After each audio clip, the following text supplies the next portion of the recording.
Hey guys, Lex here with another fragrance video. So, I done Hugo Dark Blue in my last video and we're continuing on from the queue. Next up is the house of Paco Rabanne, a house which you guys know I love. And this is an old school one, this is from the 90s. This is Paco Rabanne Paco. So just called Paco by Paco Rabanne. Paco by Paco Rabanne. There we go, no tongue twisting Dr. Seuss bullshit. So this is a reformulated one. As you can see, the difference here is the bottle is black. The original one was just pure tin, pure metal, there's no black here. It's just a shame I wanted that one, but oh well. I heard it had a tiny bit better performance, but there wasn't much difference in the smell. So yeah, let's talk about it. This came out in 1995. And let's talk about the bottle design. Quite basic, but quite nice. I think the original bottle that was metal looked better, but that's just my opinion. So this one here, you've got Paco there embossed, which is quite nice. It's very similar to Rive Gauche. It has that sort of tin, you know, kind of cheap feeling though, but not. This one's quite robust. I think this actually feels a lot more robust than Rive Gauche, and that's saying something because I love Rive Gauche. So you get Paco here embossed here. You have poking out.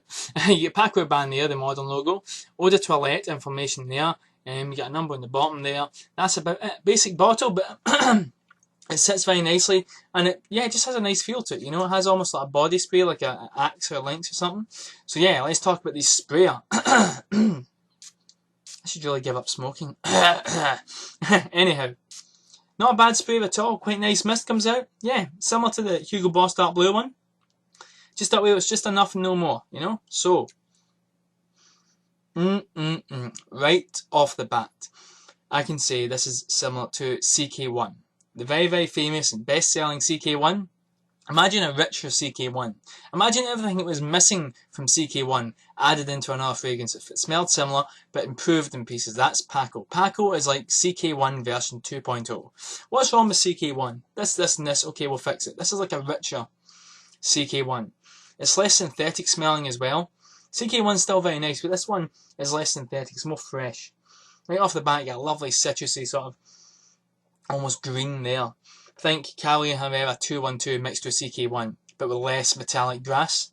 That's what it'd be like, a very light version of 212 mixed with CK1, and just a richer, more full-bodied scent. And that's what this is. This is absolutely delicious. This is very exquisite. It smells really, really good. I absolutely love this. I mean, I loved it when I first sniffed it, and I got this at the airport along with my boss, and I just sniffed this, took one sniff, and I thought, I need to have that in my collection. Really a really good Paco release. I still think XS is probably the best release they made in the 90s. XS is a classic. Any decent fragrance fan will tell you XS is fantastic. And yeah, this is like the good thing about Platinum Egoist and XS is Platinum Egoist is quite clean, and XS is more earthy and masculine. Well, this is the same thing here. CK1's kind of clean, but this is a bit more earthiness to it, a bit more green. Really, really nice.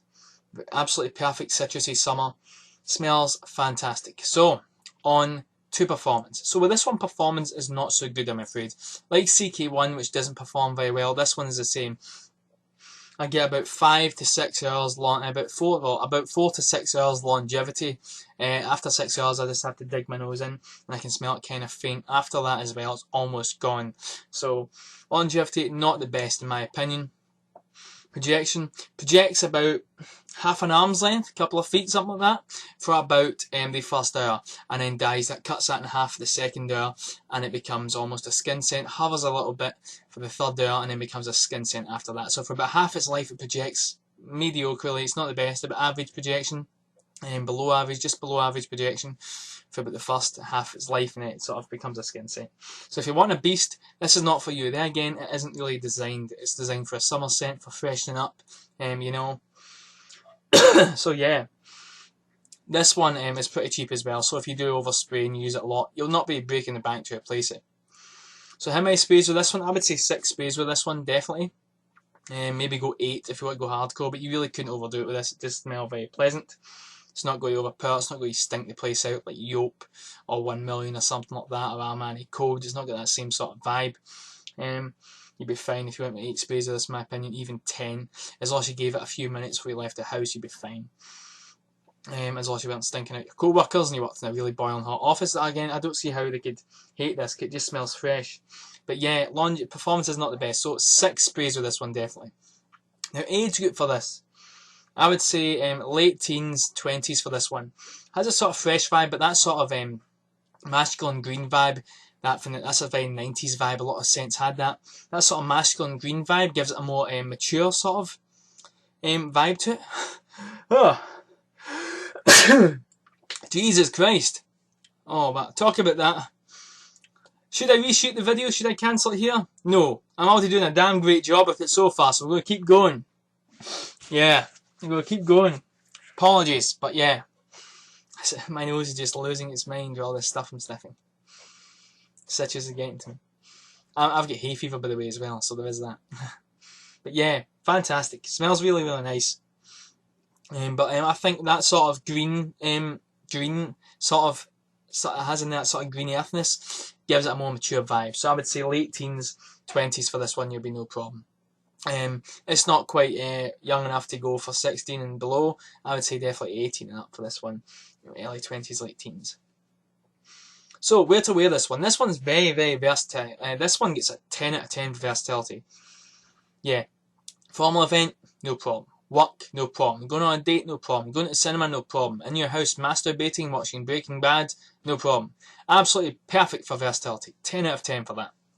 Bottle design gets about 7 out of 10. Performance gets about 5 out of 10. It's not the best. I'm probably a 6 out of 10 actually, because it does perform if you do overspray. Some scents don't even perform if you overspray. This one kind of does. So 6 out of 10 performance. Still not great, but not the worst. It's not 1 out of 10. So, yeah. So far what I'm getting for this is just, yeah. So for work, spring, summer, autumn, winter, I wouldn't recommend this in winter. You can rock it. It can be worn, but it's not powerful enough to withstand cold winds and stuff. So this is definitely a spring, summer fragrance, without a doubt. But you can wear it in winter if you want. If it works for you and you get great performance with your skin chemistry, hell, you can rock this in winter, no problem. But if it's with its performance, don't recommend it for winter. Smell-wise, it's perfectly fine, but you're better going for something like Spice Bomb or Pure Malt or something like that for winter. But still, a really, really great scent. Excellent versatility. Smells really, really nice. It's worth buying for the smell alone.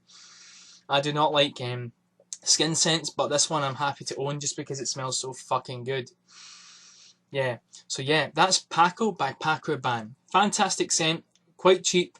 It's a sort of unknown one, the Paco Rabanne house. Not that many people have heard of it. It's sort of hidden in the shadows. But if you can find it, do pick it up because it's fantastic. So yeah guys, thank you for watching my review. I hope you enjoyed this video. If it's your first time getting into the Paco Rabanne house, I hope this video helped. If it's your first time trying this fragrance and you want to try something different, I do hope this video helped. Remember, if you have any questions, leave them in the comment section. Send me a personal message on YouTube, send me a personal Facebook message, or even a video response, and I'll try and get back to you as soon as possible.